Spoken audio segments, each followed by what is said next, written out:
Ya hablando ya específicamente de lo que son muy apetecidas,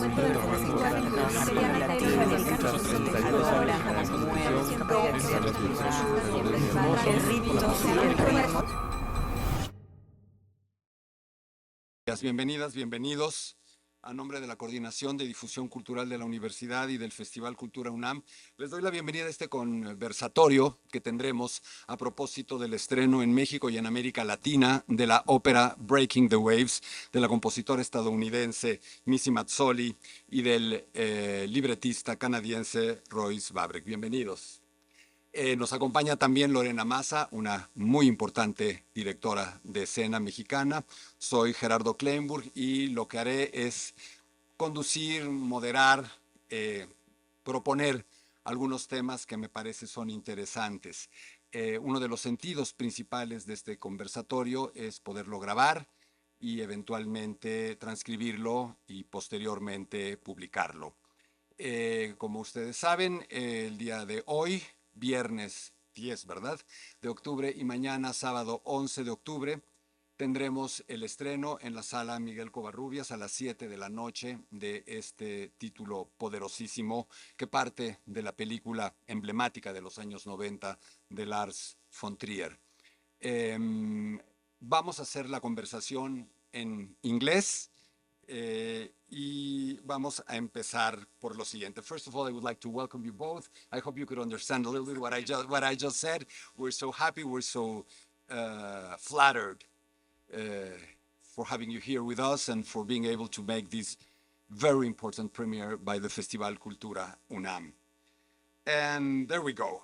The origin of the project. I have to ask you about it. Breaking the Waves is an emotionally intense and complex film. How did the idea of turning it into an opera arise? Who first proposed the adaptation, and how did you both become involved? Do you want to speak? Yeah, sorry.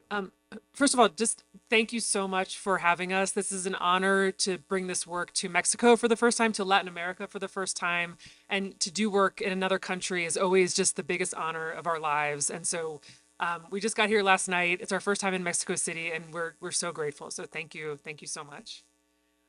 So the idea to adapt this film into an opera was actually from Royce. So I'll let you tell the funny origin story. Well, so Missy had a wonderful opportunity in that she had a three-year tenure with Opera Philadelphia Music Theater Group and Gotham Chamber Opera at the time. And so she had this, I feel weird telling this story, but they're sitting right here, but had the amazing opportunity to really define a program for herself. The Opera Philadelphia said, if you want to spend all the time taking singing lessons or conductor lessons or just studying something, there was no set mandate about how your residency was supposed to go. And so in year two, I believe you spent 1 year where you were doing all that fun stuff. You were taking singing lessons and conducting and just getting into the environment of opera. And then Missy came to me and said, I really want to propose an opera for my second year so that I use this time creating something. And so I said, Missy, I think that we need to write Breaking the Waves. And she initially said... No, I was wrong. It was quite audacious. Mm-hmm. It was, and Bold. yeah, no, and the reasons for saying no initially, I did change my mind. I'm very glad that I did. I know, but it's a very intense film. It's just a very, very, very intense film, and I wasn't, put off by the controversy. But it was more the intensity of the emotional language. And I thought I have to be the one as the composer to live with this every day for years. And I didn't know if I could do it. So I said no. And then I went away, and then for weeks, I couldn't stop thinking about it. And I thought if I'm still thinking about this every day, there must be something to explore here. And so, and I'm so glad we made this, because this is one of the first sort of big successes on an international scale that we had as a creative team, and has just been so rewarding And the piece is something that keeps revealing itself to me every time we do a new production. Every time I'm asked to speak about it, I'm discovering something new about the story, and that is what keeps me able to write it and to keep living with it. I will go a little bit further, and of course I would ask Lorena to give her opinion about this next question or idea, the encounter between film and opera. Lars von Trier is part of the Dogma 95 movement, which rejects incidental music and narrative artifice. In that context, what drew you to this story, precisely to turn it into a musical work, both from the standpoint of a composer, a librettist, and of you, Lorena, as a stage director? Well, it must be said that Breaking the Waves is not a dogmatic film. It is not considered dogma. It is not considered a dogma. Yeah, because it doesn't have the commandments at the beginning. Yeah, you're absolutely. Right. But you can definitely tell that he's leaning into that aesthetic. He made this, I believe, just a couple of years before he did make his contribution to the dogma film movement, which was Idiotrone, the idiots. But yeah, you can definitely, the handheld camera, there is music used in the film, but in very particular ways, in the interstitial. And so I believe that that was one of the reasons, Missy, that you thought that there was room for musical exploration. Yeah, I don't think that I would have adapted the film if there had already been a score, if there had already been a soundtrack. But there in Breaking the Waves, there's nothing. There is music. There's a rock band that plays at the wedding scene. There's music in the chapter headings, like these interstitial movements, but nothing that is really telling you how to feel or pushing you to feel something that is not presented in the image. And so that gave me space as a composer to imagine my own world that was the inner life of these characters. Would you like to add something, Lorena? Well, just simply that it's incredible how you could really, with your music, convey the inner world of the characters. Best is one of the most complex characters they are. I mean, it has so many nuances, intensities, and layers. So, to say this, that you really have room for all of these other universe with your music, makes total sense. And when you listen to the opera, you have a visual image of the characters and of their conflicts. Really, the music conveys all that you cannot maybe see in them. Somehow I started to think about Verdi reading Shakespeare and Puccini going to the theater to see if he was able to find an interesting subject to turn into an opera. Now it seems it's cinema, isn't it? What about cinema and opera? How does it work? Because my question was not originally that. My original question was, why turning such a successful film into an opera? Was it precisely because of its success? Couldn't one actually think the opposite, that if the film is already excellent, why take the risk of adapting it? How do you think is nowadays the relationship between cinema and opera? Yeah, when I went to grad school at NYU, we were sort of conditioned that one of the great opportunities is to find work that is not perfect and adapt it and try to find or make it more perfect. I don't know that I subscribe to that at all. I think that you have to engage with stories that just won't let you go.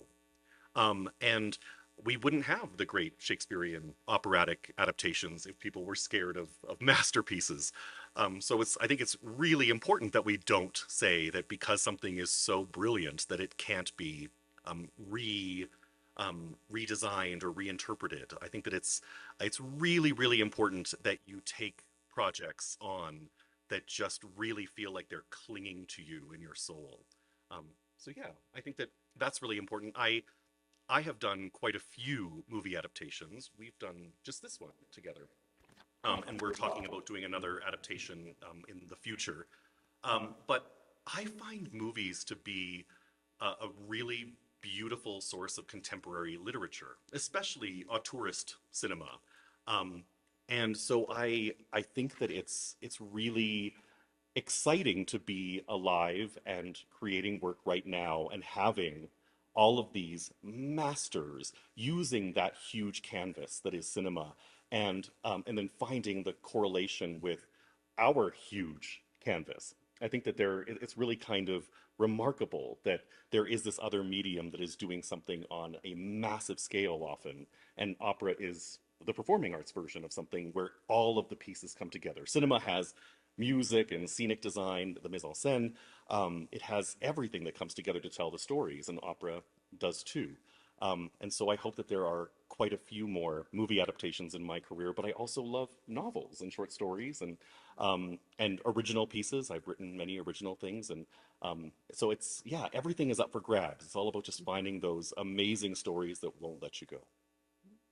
And I mean, I do think that Breaking the Waves is like a near perfect film that's just my opinion, in its construction and in the themes. But there are always limits to the genre, you know, so I can do things in an opera that Von Trier couldn't do in a film, and he can certainly do things in the film genre that I can't do on a stage.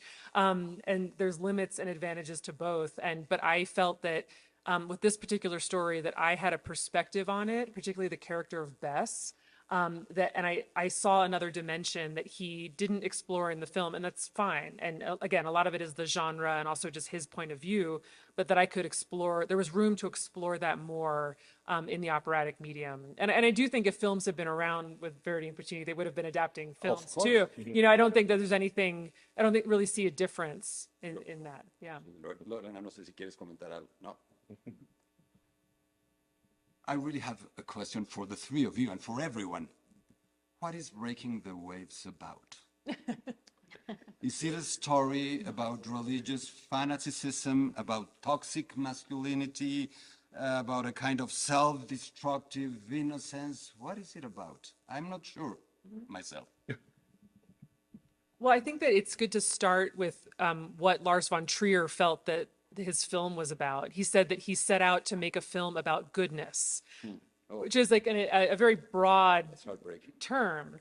And specifically, he said he wanted to create a film where everyone was acting. There are a couple sadistic characters in this who are not acting out of goodness, but like 99% of people are acting in a way that they feel is the most good and will create the most good for the characters, but still everything falls apart in a really terrible way. And so how do we get from point A to point B? And that's the interest. I think that's the juicy part of this story. And I would broaden that to say that this is an opera about what it means to be a good person, and how that is subjective. And it's an opera about the nature of faith, the nature of loyalty. And for me, a really important theme is the experience of being a woman in society right now, you know, where in everyone, my experience, again, speaking for myself, but I can also speak for every woman in my family, you know, a lot of being a woman is having everyone around you telling you what to do, and they're all telling you different things. And that is Bess's experience in this film and in this opera, and it's amplified, and it's dramatic, and it's fiction, thank God. But it's an amplified, distorted version of what I think women go through all the time. So you're being told, oh, dress this way, but don't dress this way. Oh, you know, do this work, but don't do, and it's all contradictory. And the path of acceptable behavior is razor thin, and we're constantly falling off of it. And unfortunately, in America, we're seeing that even more now, like in our politics, that women are constantly being told this, do this, don't do this. And it's a contradiction. And I think that Breaking the Waves, I think, illuminates that. And that's what I chose to focus on in the writing of it. I think it's beautiful. Beautiful. Lorena, what would you Just say? beautiful. Just to add that in the character of Bess, she's the only one that is acting from a very pure and centered and silent way. Everybody else is so violent around, and that is beautifully portrayed in your opera. You know, and Yeah, everyone else resorts, or most of the other characters resort to, you know, violence or yelling at her. You know, they're losing their temper, and they become controlling, and she's the only one. She has this like sort of very still and often silent faith that never wavers. but also there is a strength in her You know, she wants what she wants and she knows what it is, but does it in a very silent and soft way. And that's beautiful. That's a complexity of that character, which is amazing. I don't know if you would like to ask them that one question. Well, you talked about that you focus on people to get inspired. You know, that's where your stories start to come to life. And also that you want to be an author, a composer of your time. And what comes next? What's the next people, person, moment? Do you care about politics? Oh yeah. I mean, politics is rumbling in the background of every single thing that we make. Again, I just mentioned the political situation with that pertains to women in America, but our opera Proving Up is very much about the sort of myth around the American dream, and which is an intentionally sort of big and vague term, but we're exploring that in that opera. We are creating an opera that will premiere at the Metropolitan Opera next year called Lincoln in the Bardo, which is about grief in the midst of a very divided nation. Again, something that is becoming increasingly relevant in America. And so I think that I'm interested in the effect of politics on people, and I'm interested in the effect of all of this on people. I'm interested in the effect of climate change on people. And it doesn't have to be that way. I mean, a lot of composers, I'm thinking of my friend Anna Thorvaldsdottir from Iceland, who is very interested in nature, landscape, texture, symbolism, and she's super successful, and that's great. And we love each other, but we could not be more different. And I'm always, even if it's a piece about nature, I'm looking for the human side. Would you like to add something? No, I love people, and I become very excited by singular ways of expression, singular ways of living one's life. So I'm very voracious in my taking in of literature. Like Missy is the biggest reader I know, but I see a lot of movies, I see a lot of television, I read a lot of books, and I'm always looking for singular approaches to how to tackle the world in many ways. So yeah, unfortunately, no, I was going to say hills can't sing, but I guess they totally could. I could write an opera where the mountains sing hymns or something like that. But yeah, mostly I'm interested in people and animals. We are animals. Right. Well, waves can sing. Waves and yes. Coming back a little bit to some things you mentioned, the film has a very direct cinematic language. Handheld camera, you mentioned it, almost documentary style. How do you translate that hyperrealism into an operatic language that is by nature almost the opposite, symbolic, stylized? What can opera offer that a film cannot offer, and vice versa? What would you say the three of What can opera offer that film cannot? Well, I've written quite extensively about the aria. In the way that I've approached this libretto, Lars von Trier has a lot of extreme close-ups of Emily Watson, who played Bess's face. And now we are Breaking the Waves is being performed in smaller venues, which is unbelievable. I love the intimacy and no oxygen being allowed in the room, and it's very tense. But then also these massive spaces that just allow the singers and the voices to take over these giant halls. But unfortunately, you can't do extreme close-ups in opera, except for now, where technology is often employed, and so we can get huge faces, which Missy and I, our opera, The Listeners, employed a lot of that. But I began to understand this correlation between the close-up and the aria. We can't do close-up, but we can deliver these internalized monologues, essentially, that give a remarkable close-up effect, but not with a camera up in the performer's face. So that's one of the major translations, was giving Bess these extended arias and these moments when she's talking to God and finding ways to give us a close-up of her soul when we couldn't give a visual close-up of her face. And I think the other thing musically that opera can offer that film can't, or it can film, can do so much, but just that usually it doesn't. It's just like all these layers. So opera, even a simple opera, has so many layers. You have the text, you have the story, you have the set, you have the music, obviously, which is present throughout. And what I love about making opera is that all those layers can be communicating different things and contradictory things, because that's more realistic to the way that humans feel and think. Rarely are we like, I'm so happy, and it is just pure happiness. I mean, I think I felt that like twice in my life, but it's usually mixed with sadness or nostalgia or longing. It's so complex, and I think opera can illuminate that feeling in a really beautiful way. Also, because it's a staged live theater work, the audience's eye can look anywhere. You're not bound to the filmmaker's perspective, which is sometimes frustrating and sometimes glorious. And it's just a very, very different perspective on the drama. Your question is very interesting. It is true. Cinema is so realistic and opera is so symbolic. But in your case, you're almost naturalistic in your layering of one thing and then the subtext and then another subtext. And then we can see kind of what's happening outside and what's happening inside the character all the time.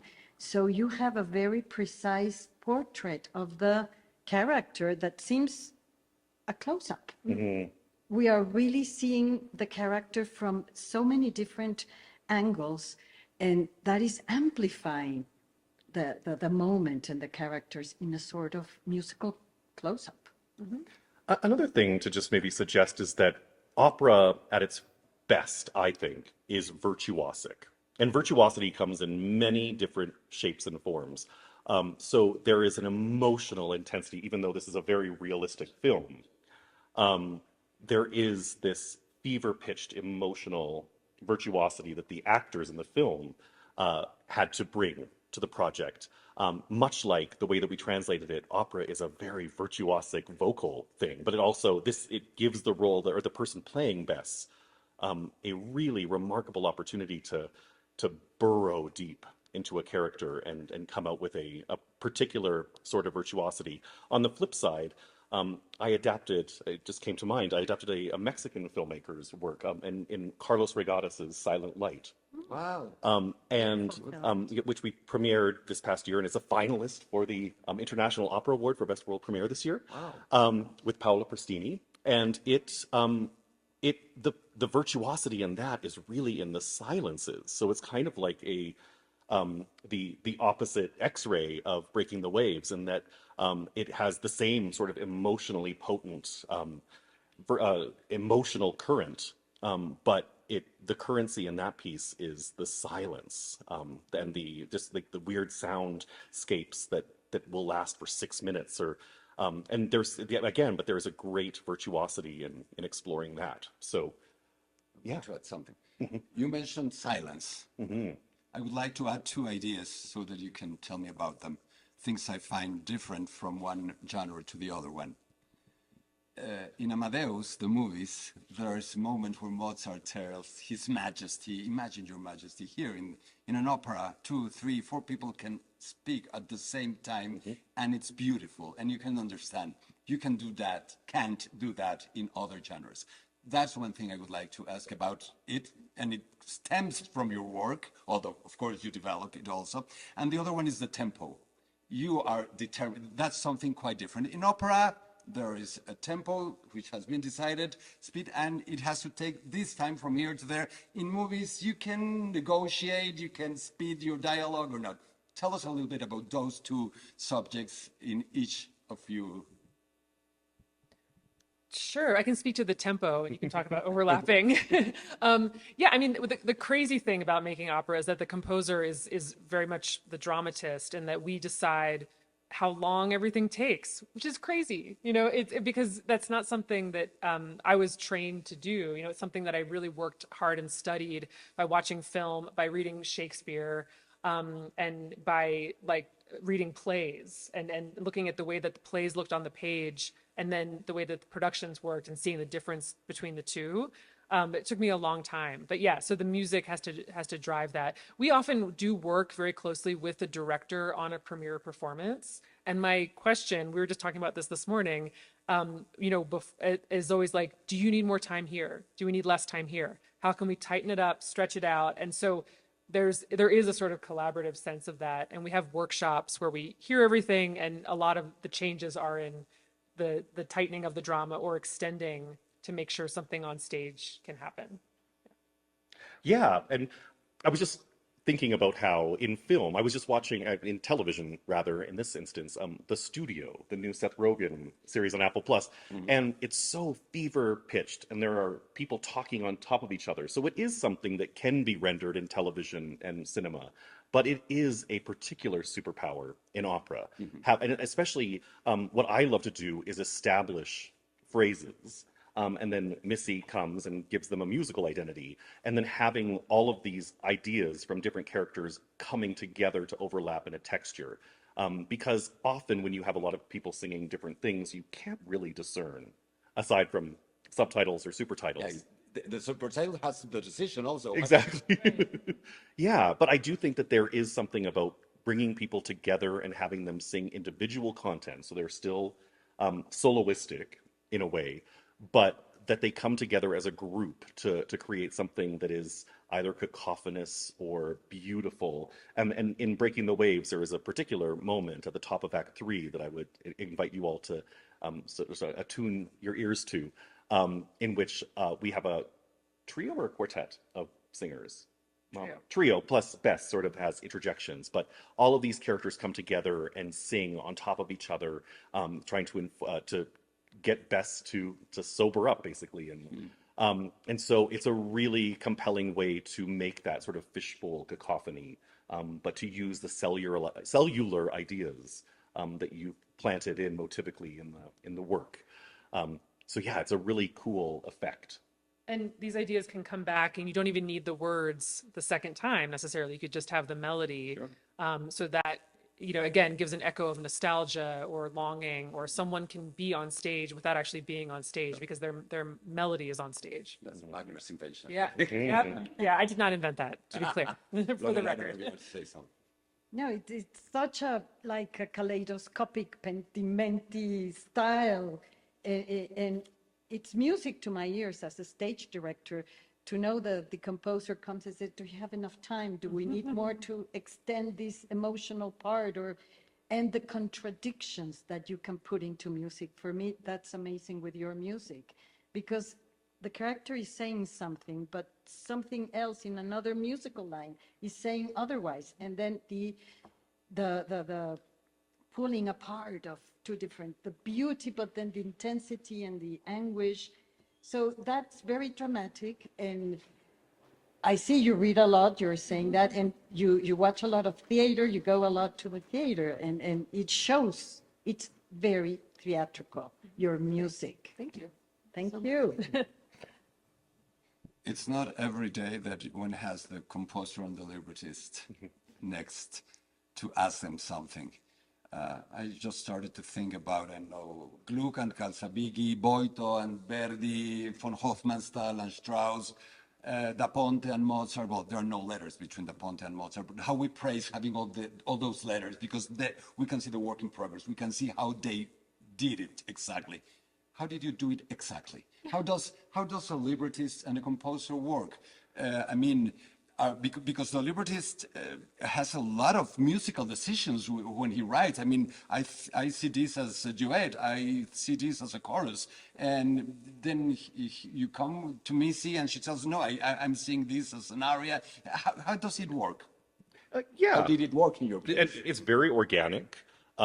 But you are right. First of all, there's often a treatment or a narrative outline.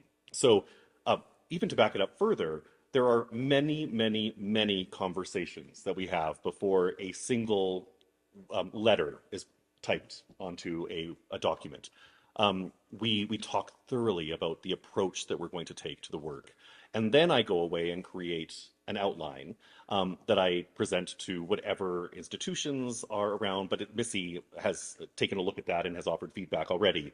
And that might go through a couple of edits. But when that's done and we've communicated that to the house that is commissioning the work, then I go away and write a draft. and I love to work with dramaturgs, so I have a lot of rigorous discussion over the work. And the fact of the matter is that we're now very, very busy. And so Missy is involved in those, but I also go away and let Missy do other work that is very pressing.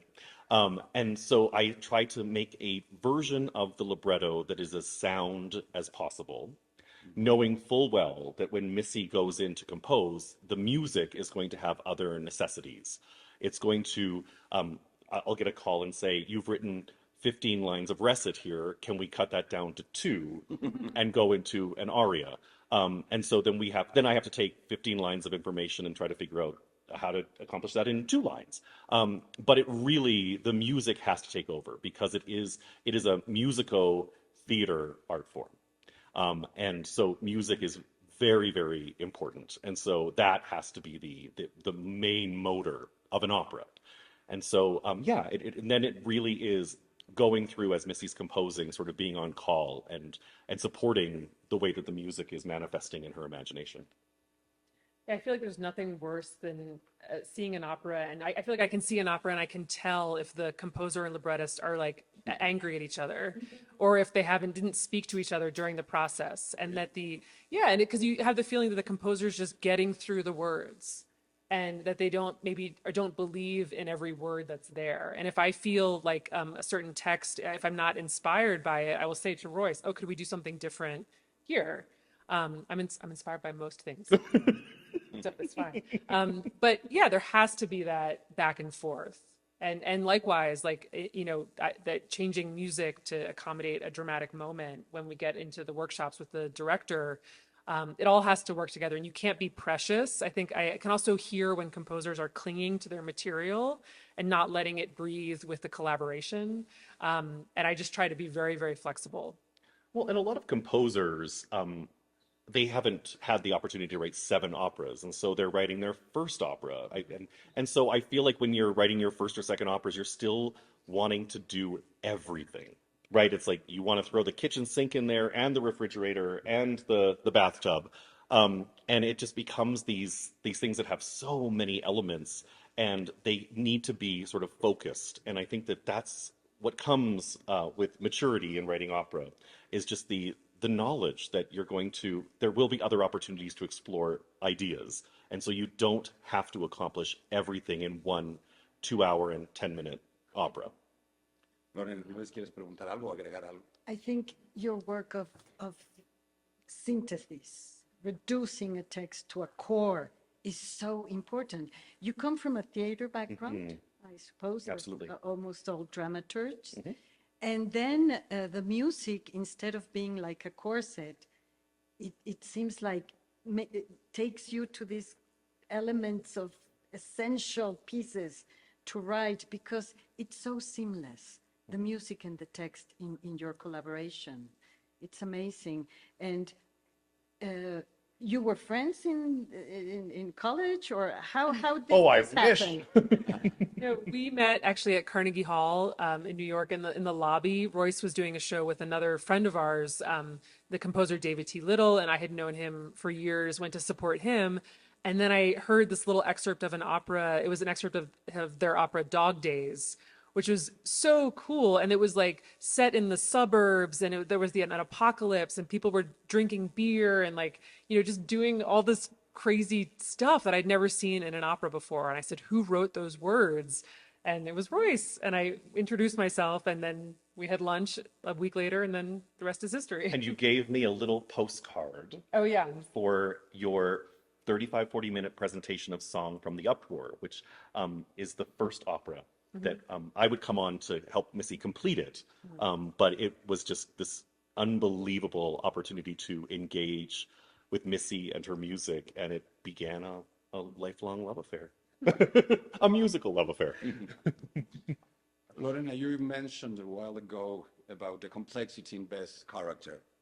Beth is one of the most complex female characters in modern cinema and now in modern opera. How did you both construct her musically and textually? How is her evolution from innocence to sacrifice reflected in the score and in the libretto? I always admire operas like Puccini's operas, where really the character is quite different at the end of the, it's another person. It's a huge transformation. Musically, how did you work best? Precisely best? Yeah. If it can be isolated. Yeah.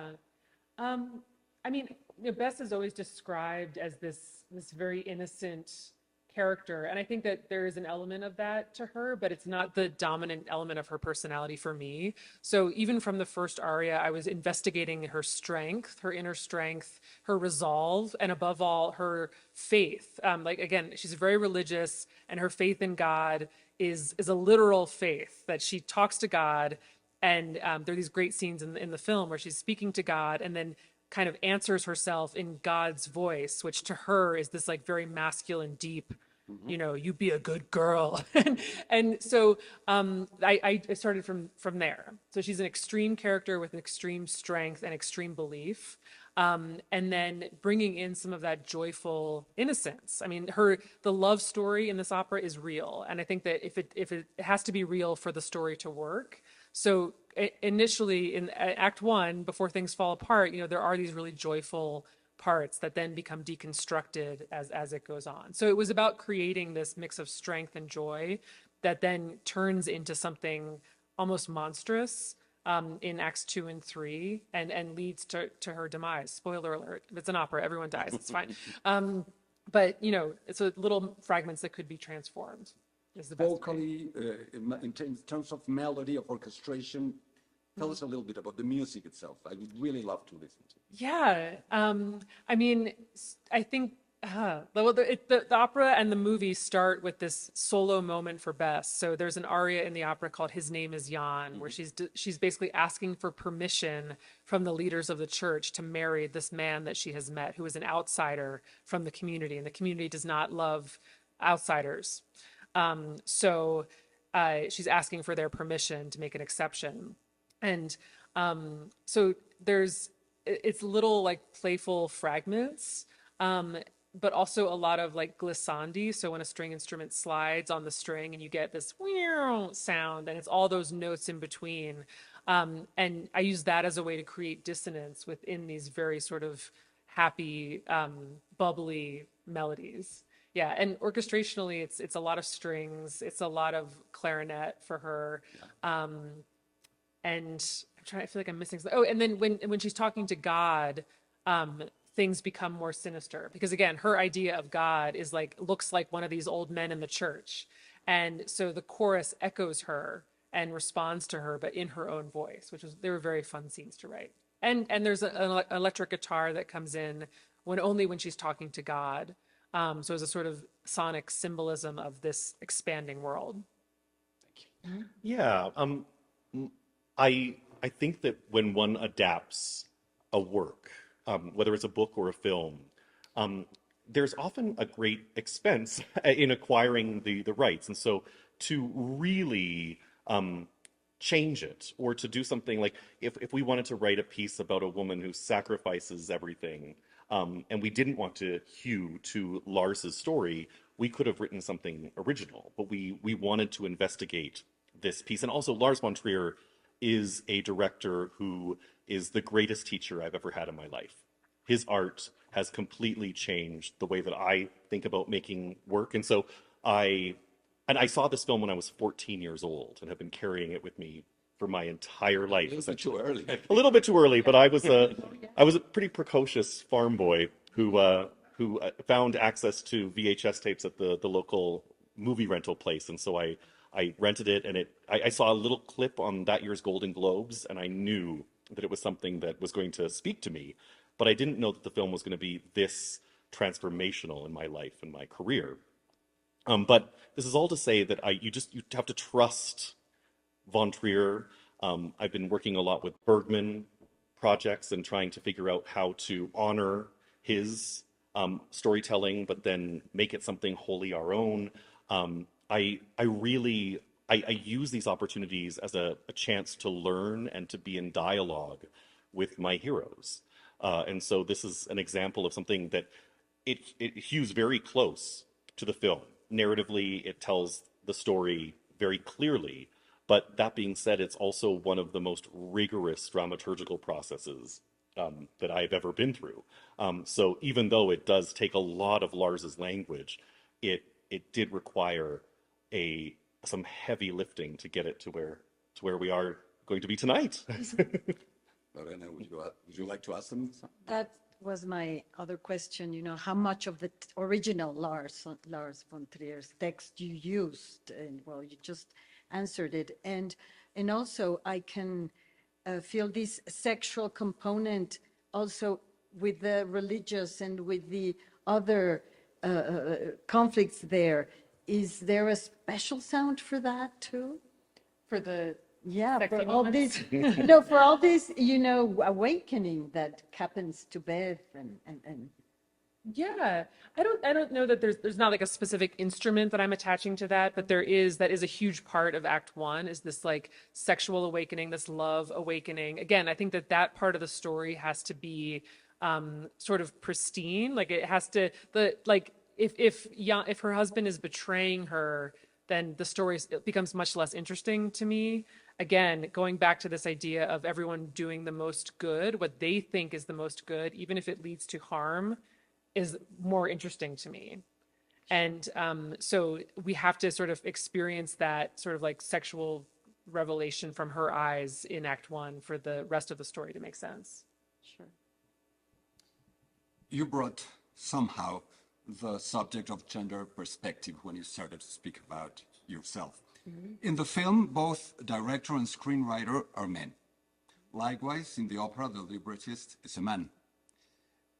Our stage director is a man. In the opera, the presence of a female composer, in my opinion, somehow shifts the center of gravity. Missy, how did your perspective influence the storytelling? And Royce, how did you engage with that female perspective through your writing? Yeah, well, I think that like the fact that I'm a woman changes everything all the time, even if I'm not writing a piece that is specifically about gender politics or sexuality, because that's just the way that I see the world has been affected by, and the way that I've been treated in the world, and the way that everything is I think different. So like I said, we set out to create something that was very different from the film, and a big part of that is focusing on this idea of as I said, Bess in the center of a circle of people who are telling her what to do, and telling her contradictory things. So in this story, God is telling her what to do. Her mother is telling her what to do. Her husband is telling her what to do. The men in the church are telling her what to do. Her sister-in-law is telling her what to do.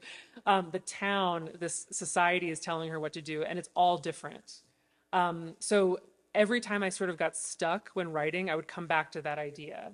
And even in the initial staging, we haven't seen the staging for tonight, but when we originally premiered this in 2016, we staged it that way. So periodically, Bess is at the center, and everyone's sort of pointing their voice at her to create this sense of sort of claustrophobia and this sense of everyone telling her what to do. So I think that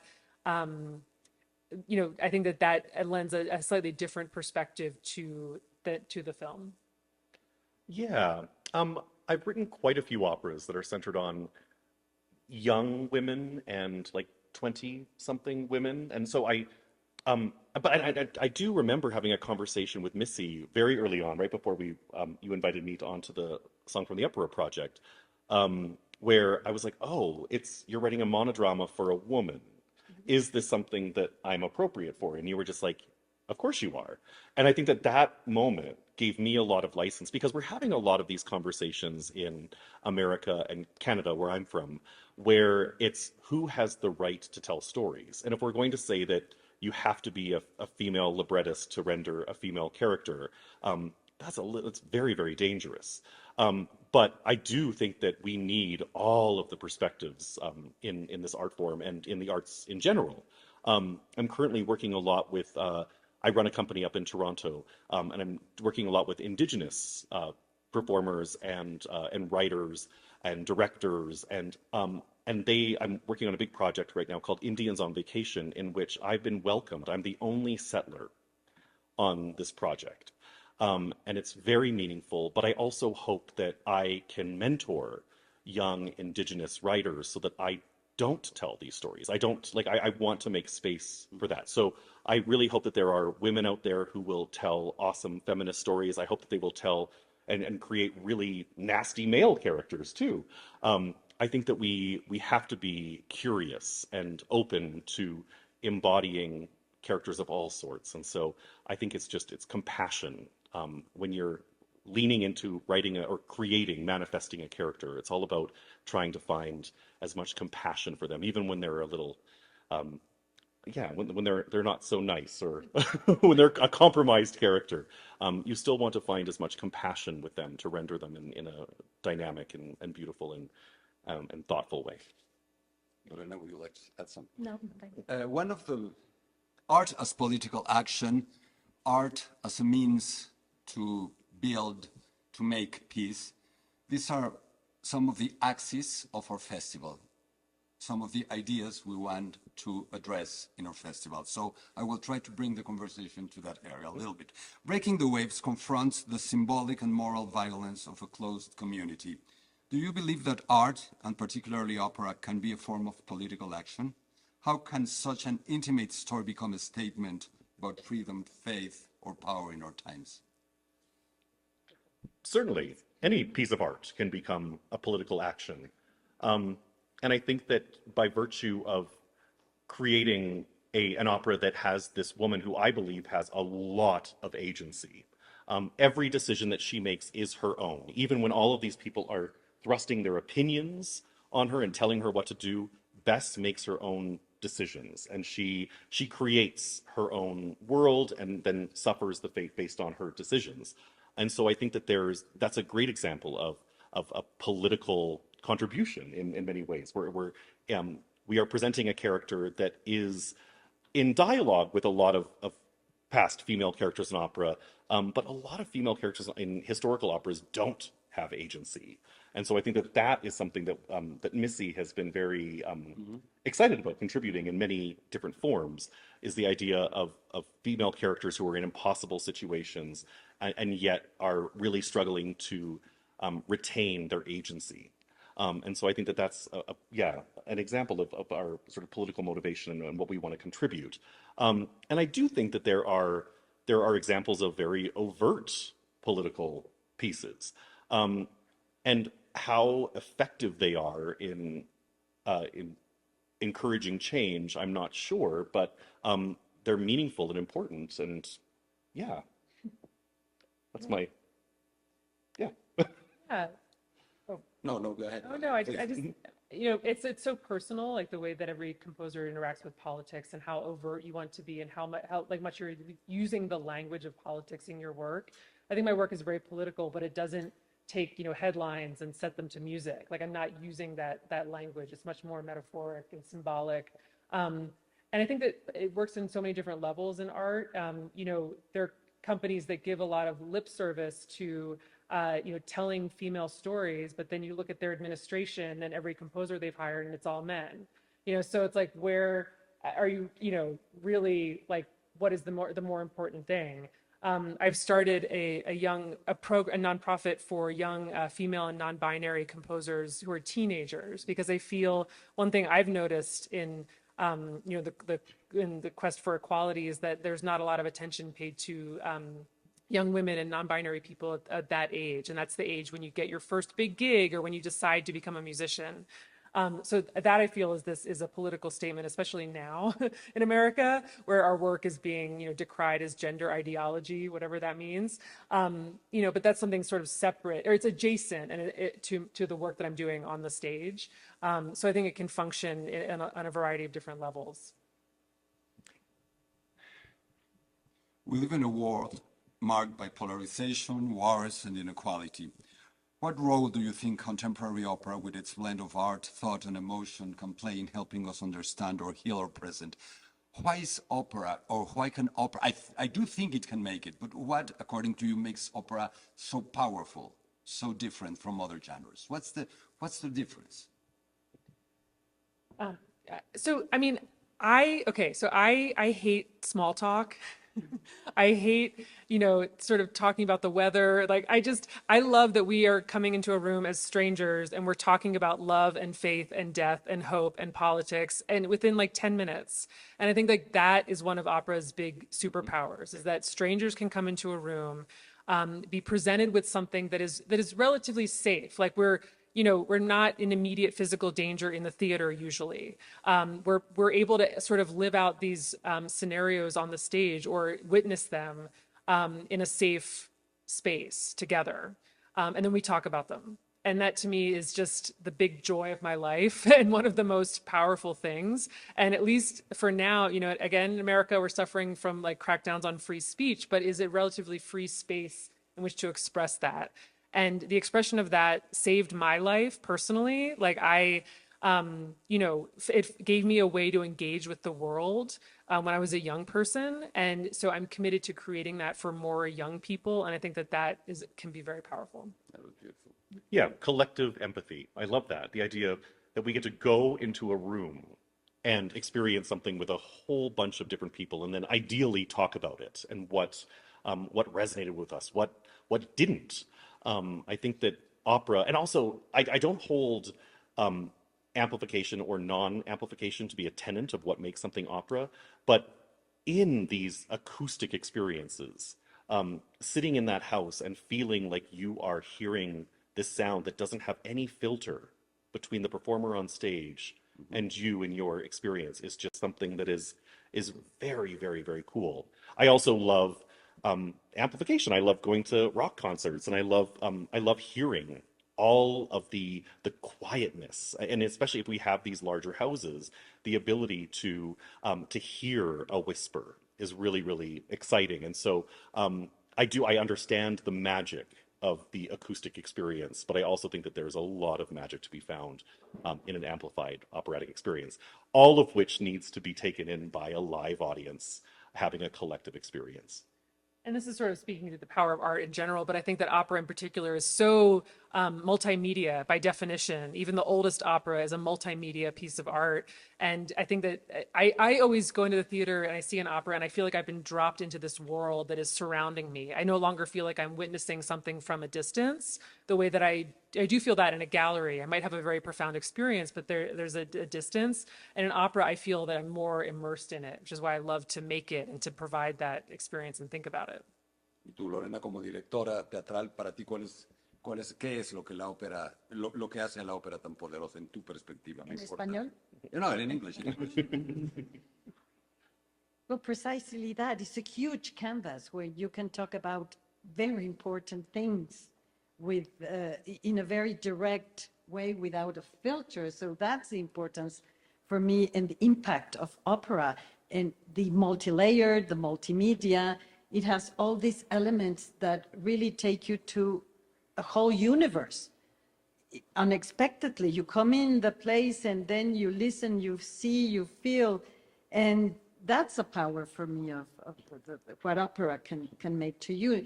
It's the words and it's all that it's around this multimedia way of, telling a story. So it has a huge impact. For me, it's the total theater. Gesamtkunstwerk. Finally, despite its harshness, Breaking the Waves ends with an image of transcendence. Do you think at its core this work offers hope? Do you really think it offers hope? What kind of transformation, individual or collective, do you hope to spark in audiences through your music and your words in this opera? Hope. Hope is a strange word for this piece. I think that it ends with I love the word transcendence, I think is a much more generous. Because, yeah, I don't know if the chief goal in Breaking the Waves is to have the audience going out with a sense of hope. But I think that it certainly, I hope that it engenders a desire to wrestle with the emotions that you are feeling, and that hopefully will have that element of transcendence, but it's also a very rigorous journey that Bess goes on. And so, yeah, like the best of these, of art cinema that puts you through the ringer. I hope that this opera really makes you feel a lot of different things. And I think that that is the superpower of this piece in particular, in that it really forces you to confront your own feelings, and it makes you reflect on your own experiences and how and asks you to have empathy for a character that is doing some very strange things and maybe is making choices that are not in line with what you would do yourself. So I think it's more of a transcendent reflection at the end of the piece, more so than a hopeful sense of joy or hope. Yeah. Yeah, I mean, A catharsis. Yeah. yeah, we don't quite get the catharsis. Again, spoiler alert, please come to the opera. Even though we just described a very depressing scenario, there is a lot of hope. There's even a few jokes in Act One. But I think that I want the epilogue to be something that happens amongst the audience in the lobby, in the bar after the show. I want people to be discussing what they think happened. And if we tell you, if at the end Bess sings, this glorious aria from heaven, and she says, "I'm doing great and everything's going to be fine," there's nothing to talk about. Everything's fine, So I think that we want people to leave with more questions than answers, which sometimes frustrates audiences, but we accept it. We accept that. Thank you so much. No sé si alguien, tenemos poca gente, esto es para ser grabado y transcrito, pero no sé si alguien de las personas presentes quiere preguntar algo, tiene alguna inquietud. Adelante, por favor. Sí, por favor, te escucho y traduzco. Como quieras, si os quieres, como lo quieras decir. En esta experiencia inmersiva que genera la ópera, ¿cuál sería la diferencia que ven versus la experiencia que da el cine, que también tiene varias capas, varios matices, tiene una gran imagen que nos envuelve, es un espacio cerrado, oscuro, tiene música, tiene actuación, y sin embargo, yo que me dedico al cine, cada vez que voy a la ópera lloro, pero lo que me hace llorar creo que es el conjunto de elementos, pero también la voz de los intérpretes, creo que es lo que rompe para mí esa diferencia, pero yo quisiera saber qué es lo que piensan ellos en relación a la experiencia inmersiva de la ópera versus la que provoca el cine. Again, I think it's a little bit what you said, but from the other standpoint, from the standpoint of the audience, the difference between opera and cinema and film, but not from the standpoint of the creators of the show, but from the people who are on the other side. She's saying that every time she makes films, and that every time she goes to the opera, she feels absolutely moved in a very different way, that she cries. What makes the difference from that part from the other side of the stage? It's according to you. Yeah, it's interesting. I have yet to be at an opera where I am reduced to tears based on just the voice. And I know that there are a lot of people who have, and I yearn for that. Many. But I come from the world of musical theater. And I have a film background. I studied filmmaking in college, then I went into musical theater, and then I found my way to opera. And I think that there's just, I'm in it for the story. I want to be taken on a massive journey. And with opera, it's sensory overload. You not only hopefully have the great stories, there are also some that the stories they feel like they might be a bit of an afterthought. But I love going in, like I do going to see a great musical on Broadway. I love to just sort of sink into a world with new experiences and to be, to know that I am in capable hands and that these writers and composers and directors are really guiding me to a very singular storytelling world. I have been sort of moved narrative, but not necessarily through just the pure beauty of a voice. I hope that I can correct that in a future panel where I can tell you that You were absolutely. that Angel Blue just completely blew my mind, which she does. She absolutely does. But for so many other reasons than just the sheer beauty of an instrument. So that's what I've been reflecting on as of late. Doesn't really answer the question, but You did. You're a writer, yeah. Well, thank you so much. Thank you so much. Thank you for being here, but most of all, thank you for writing this opera. Thanks again. Thank you for having us.